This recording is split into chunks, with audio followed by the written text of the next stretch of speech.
दोस्तों, एक समय की बात है। रामकृष्ण परमहंस के शिष्य नरेंद्रनाथ, जो बाद में स्वामी विवेकानंद के नाम से प्रसिद्ध हुए, उन्होंने एक बार उनसे पूछा कि हे गुरुदेव, आप कहते हैं कि भगवान हर जगह है और हर चीज में है, फिर भी उन्हें देख नहीं पाते, ऐसा क्यों है?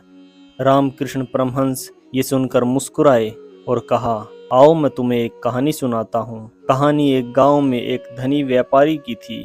उसके पास बहुत सारी संपत्ति थी, लेकिन फिर भी वह हमेशा चिंतित रहता था।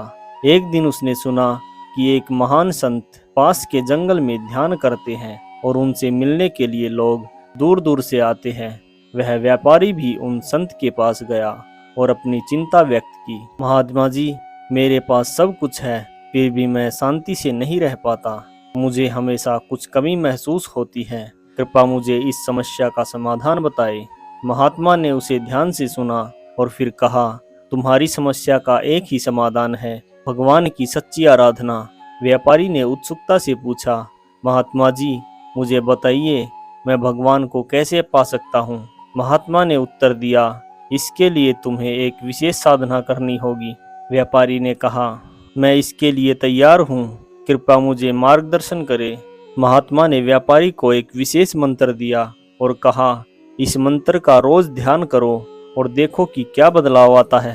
व्यापारी ने पूरी श्रद्धा से महात्मा के निर्देशों का पालन करना शुरू कर दिया। उसने रोज मंत्र का जाप करना शुरू किया और धीरे धीरे उसे अपने जीवन में बदलाव महसूस होने लगा। उसकी चिंताएं कम होने लगी और उसे अंदर से शांति का अनुभव होने लगा। कुछ समय बाद व्यापारी फिर से महात्मा के पास गया और कहा, महात्मा जी, मुझे अब शांति का अनुभव हो रहा है, लेकिन फिर भी मुझे लगता है कि कुछ और है जिसे मैं नहीं समझ रहा हूँ। महात्मा ने उसे एक और साधना बताई। इस बार तुम भगवान के स्वरूप का ध्यान करो और उनके प्रति पूरी श्रद्धा और समर्पण से उनकी सेवा करो। व्यापारी ने महात्मा के निर्देशों का पालन किया और भगवान के प्रति पूरी श्रद्धा और समर्पण के साथ उनकी सेवा करने लगा।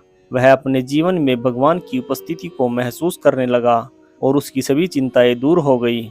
दोस्तों, श्री रामकृष्ण परमहंस ने कहानी समाप्त करते हुए नरेंद्रनाथ से कहा, जिस प्रकार उस व्यापारी ने भगवान की सच्ची आराधना और सेवा के माध्यम से शांति और संतोष प्राप्त किया, वैसे ही हमें भी अपने जीवन में भगवान के प्रति सच्ची श्रद्धा और समर्पण की आवश्यकता है। जब हमारा मन पूरी तरह से भगवान में लग जाता है, तो हम उनकी उपस्थिति को हर जगह महसूस कर सकते हैं। इस कहानी के माध्यम से श्री रामकृष्ण परमहंस ने यह समझाया कि भगवान की प्राप्ति के लिए सच्चा समर्पण और श्रद्धा आवश्यक है। जब हम पूरी तन्मयता और समर्पण के साथ भगवान की आराधना करते हैं, तो हमें उनकी उपस्थिति का अनुभव होता है और हमारे जीवन में शांति और संतोष आता है। दोस्तों, यह थी श्री रामकृष्ण परमहंस और उनके शिष्य स्वामी विवेकानंद की कहानी। दोस्तों, अगर यह कहानी आपको अच्छी लगी हो तो वीडियो को लाइक करें और भी ज़्यादा वीडियोज़ प्राप्त करने के लिए चैनल को सब्सक्राइब करें। धन्यवाद।